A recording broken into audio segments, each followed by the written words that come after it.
Let's just check here, the rest of you here.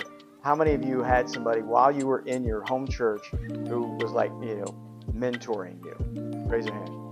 All right, you guys, both of you had, all right. So you had somebody who took that intentional effort, but most of you didn't. All right. The church is already dying, and us moving into that role will just seal the coffin. And like the older people are like, okay, so you need to fit this because this is what worked for us. Grandparents are not like communicating maybe, wanting to be real with the grandchildren and things like that. But I think the grandchildren want that. So that is definitely something that I would look at, just the financial health and well-being of the church. If I really realized that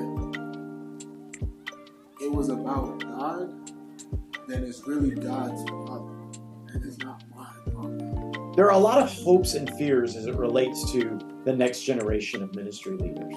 As we look at the landscape, we're aware that there is a coming change as more and more pastors step into retirement or dispatch into glory. There's a great question of who will rise up and take their place. I'm excited about the future. I believe that there is a great wave of students and second career folks who are rising into ministry. Recently, I had the opportunity to sit down with 9 students from Mid-America Christian University in Oklahoma City to discuss some of their fears and their hopes for ministry in a church setting. I hope that you'll walk away with some of the gold nuggets that I walked away with. Let's take a listen. What he said about like Moses was him. Moses was the man. And Joshua, yes, he was him. Yeah. And like the Bible even says it. It's like there was no one like Moses that saw God face to face, or spoke to him. But if I really realized that it was about God, then it's really God's problem, and it's not my problem. But however, like I feel like whether it's like an American thing or Black thing or a young adult thing or whatever, it's like we want to be independent and we want to be like everything in house, like self-sufficient. And I feel like that a lot of times is the issue why we won't jump out. I think, okay, so you're saying if I was a pastor, what my fears would be that the new people that are coming into my church, that the people that are already there, because this is already how it is in my church, they don't connect to them. They don't even necessarily try to connect to them. And so new people come and they go, and I guess the parishioners, they're not relevant to the community that they're supposed to be serving. And then it becomes like the church becomes its own entity that's separate from literally the neighbors that live out. So the fear is that the church is irrelevant. Yeah, exactly. Just maybe feeling not supported, I guess, and not feeling like I have guidance and direction of like, okay, this is where we're leaded. This is, not having a good support pastoral team to serve on. I guess that's a fear of mine. Is I don't want to get in a church and become more, I guess, consumed with how things are running in the church, how smoothly service went, or whatever, and just be more consumed with like the gospel. A couple things. One, finances. I know it's a gross topic that we need to talk about. I've been to several different churches, one with great finances and one with not so great finances. Really, really unique ministry experiences in both, and Jesus is found in both, and that's awesome. And with that being said, finances can really inhibit and put it down just a big weight on ministry. So that is definitely something that I would look at, just the financial health and well-being of the church. Not putting God in a box, not saying he can't move in and through that. But if I were to have a hypothetical family that I want in my future, that's definitely a concern. Burnout. I think everybody in the circle knows that pastors do a lot of jobs. Leading a nonprofit is one. Preaching is a whole other thing, and then being a father or mother, most likely, in a family, but also counseling. The list goes on and on. And if you don't have that support system, kind of like Hannah was saying, you'll evaporate pretty quick. You can.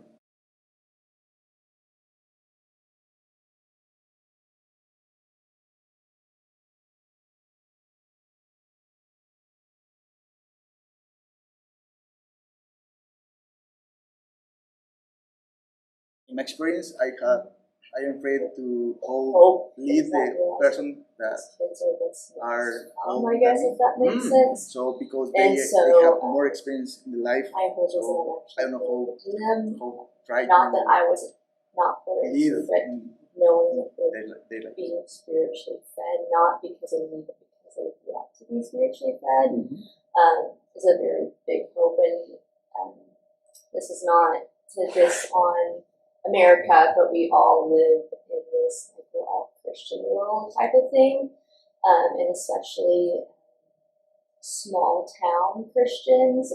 It's a very I did not grow up in a small town. I grew up in a small town. It wasn't as small as the town that I'm a part of right now. And so I did not know what it was like to be a small town country folk, if that makes sense. And now I do know what that's like, and thankfully the kids that, or I don't know what it's like, I see that in the congregation I'm in.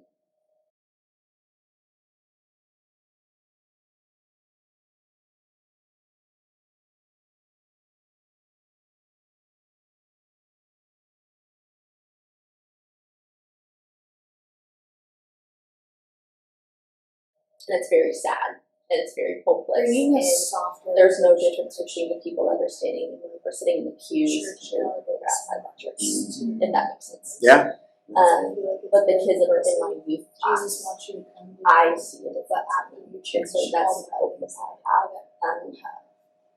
That's my fear, and I see that a lot, especially in our generation, getting scared away from the church because they come with such an aggressive approach, and that's not what Jesus did. He came with love first and then correction. That doesn't mean that correction isn't important, because it's a very big aspect in that, but having that softer side to just kind of wrap them in Jesus' love first, and then let that warmth work on their hearts before they can be open to change. Okay. All right. And talking about those hard subjects that people don't want to talk about in either Sunday school classes or in actual church. So give me some examples of the hard subjects that churches aren't talking about. Well, for one, I think mental health. I mean, Elijah went through it in First Kings. Yeah. I mean, he went through it, and I don't think that we talk about it enough. Or like when we talk about the love for ourselves and our heart, and then pouring out into others, I feel like we talk and say that it's too selfish anymore, because it's selfish to love yourself. But in reality, how are you not going to be able to love yourself and love others, but then you're just constantly pouring yourself out all the time?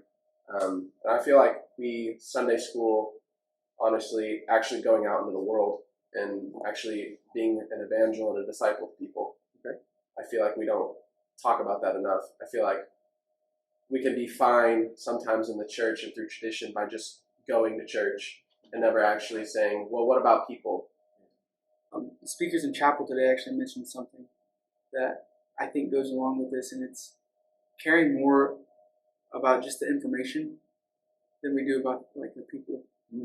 I know I grew up in the church since the day I was born, and I can remember all the stories I learned. I can remember where they're found. I can recite the books of the Bible. You know, I can flip to the book of Daniel if I needed to. But like, what about my soul? What about my heart? How is it with my soul? All that stuff's good and well, and I don't think it's malintent. I don't think it's bad. But you know, Jesus said to make disciples. He didn't say tell people to do good things. And so, you know, I'm not saying the church doesn't care about people. I just think our priorities have shifted a little bit. Humans are like creatures of habit, and if you're churchy, you know the habits of stuff, and someone that comes in that's not churchy, that doesn't know those habits, we're just in a lot of ways maybe pushing them aside because we know what like, you know, a dance that you know the moves to, but someone else doesn't know the moves to. So you're kind of just like, chill, let us finish this dance, we'll have that shit after that. But that's definitely not a good mindset. So are you saying that Jesus is called us to be people who teach other people how to dance? I love that. I love that idea. What do you think? How are people helping you get ready? Yeah, I am very grateful for not just the people for my internships, the pastors I got to work under, the staffs I get to work with, but also here at Mackey too, our professors are just, everyone here would, I think, agree with me that they're great. And so all those people combined, I think, have one thing in common, and they believe in me. They believed in me. Even when I've second guessed myself, I don't want to do this anymore. This is too hard. I'm gonna do something else. Like, they believe, and not in like a way of like, oh, you have to, you're gonna make it great. Like, that's not true.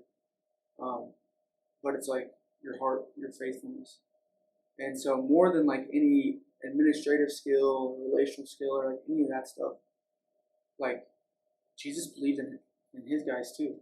Like even after Peter flubbed it, And so just having people that believe in you, I think, is huge. I think I need help with identify what skills I have, identify what weakness I have, and show me how correct my weakness. The third point is that he believed in my call. I mean, believing and encouraging are two really big things, but definitely just coming alongside to mentor and kind of show and be that example. And then also just allowing for mistakes and providing a space for me to maybe ask for, how's this actually work, and, giving direction. We were just talking about discipleship, but for me and my personal experience, like growing up in my church, that was not something that was emphasized like at all. And maybe I missed it, but like I've never had a mentor until I came to MacU, and like it's been one of the best things, and it's truly changed my life. Yeah. Let's just check here, the rest of you here. How many of you had somebody while you were in your home church who was like, mentoring you? Raise your hand. All right, you guys, both of you had, all right. So you had somebody who took that intentional effort, but most of you didn't. All right? I'm really afraid of the wisdom gap. That's my biggest fear, that someone's not going to realize. Even though I'm 20, I do know things, if that makes sense. And I know that I don't know things. And it's not that I am incapable of knowing things.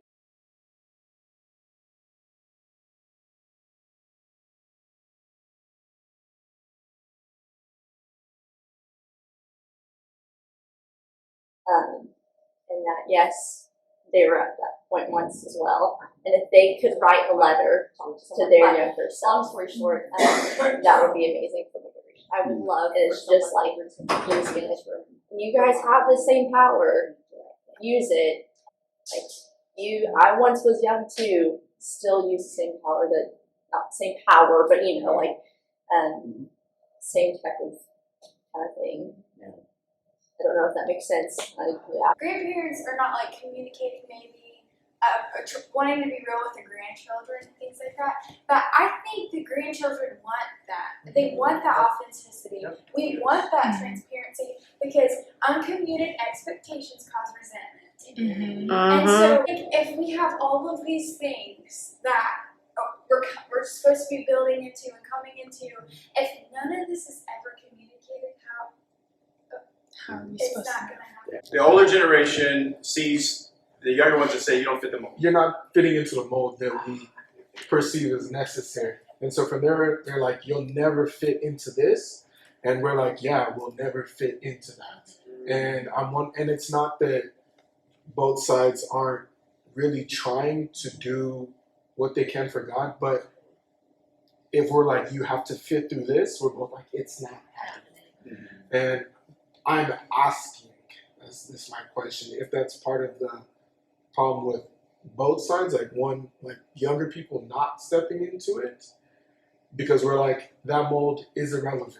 It's not like we know what's happening at our level with people our age, and like us moving into that mold, like the church is already dying. And us moving into that mold will just seal the coffin. And like the older people are like, okay, so you need to fit this because this won't work for us. That's my question. That's a great question. There's no answer.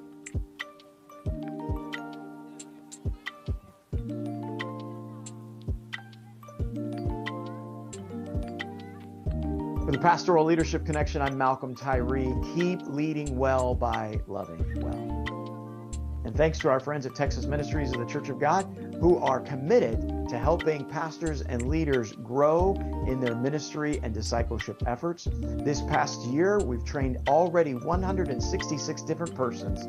What will God do in the future? My guess is it'll be multi-ethnic and multi-generational.